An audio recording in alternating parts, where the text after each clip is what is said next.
Vijayawada parliament YCP అభ్యర్థి పొట్లూరి వరప్రసాద్ తన గెలుపుపైన ధీమా వ్యక్తం చేస్తున్నారు. విజయవాడ ప్రజల సమస్యలు తాను విన్నానని, తాను ఉన్నానని హామీ ఇస్తున్నారు.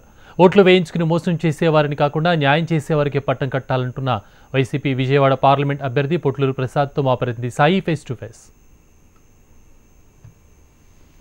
దాదాపు నెల రోజులు కావస్తుంది, ఇంకొక 3-4 రోజులతో. ఏం గమనించారండి? విజయవాడకి మీరు సుపరిచితమే, విజయవాడలో పుట్టారు, అన్నీ చేశారు. కానీ విజయవాడ పార్లమెంట్ పరిధి అంటే 7 నియోజకవర్గాలు మీరు చుట్టుముట్టాలి. ఇప్పటికీ ఎన్నిసార్లు చుట్టుముట్టారు? దాని గురించి అసలు పూర్తి వివరాలు చెప్పండి. రూరల్ నియోజకవర్గాలు ఈచ్ నియోజకవర్గం 4-5 రోజులు వెళ్ళాను. సమయానుభవంలో అన్ని మండలాలు నేను టచ్ చేయలేదు, కానీ ఎన్ని పల్లెటూరులు టచ్ చేసాం అంత టచ్ చేసాం.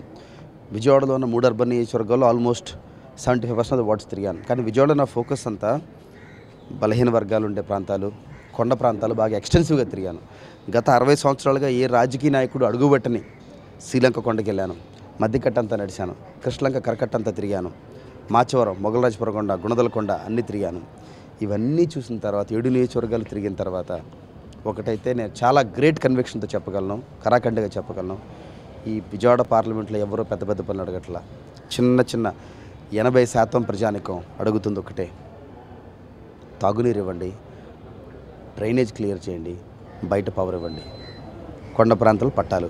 ఇది మించి 80% ఎవరు అడగట్లా. మైలవరంలో మీరు చూసిన సమస్య ఏంటి? పరిష్కారం ఏం చేయబోతున్నారు? మైలవరంలో త్రాగునీరు సమస్య నెంబర్ 1.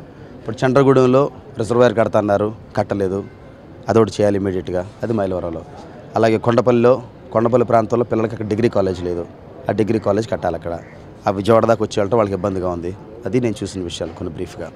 జగ్గైపేటలో ఏం చూశారు? అక్కడ ఏ సమస్యలు ఉన్నాయి ప్రధానంగా? మీరేం చేయబోతున్నారు?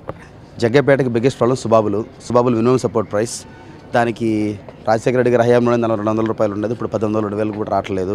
ప్లస్ మౌలిక సదుపాయాలు చాలా దీనంగా ఉంది. అక్కడ పెద్ద పెద్ద కంపెనీలు ఉన్నాయి, సిమెంట్ కంపెనీస్ ఉన్నాయి, కానీ అక్కడ బేసిక్ ఇన్ఫ్రాస్ట్రక్చర్ కూడా లేదు. విజయవాడ డెవలప్మెంట్ చేస్తానని పీవీపీ చెప్తున్నారు.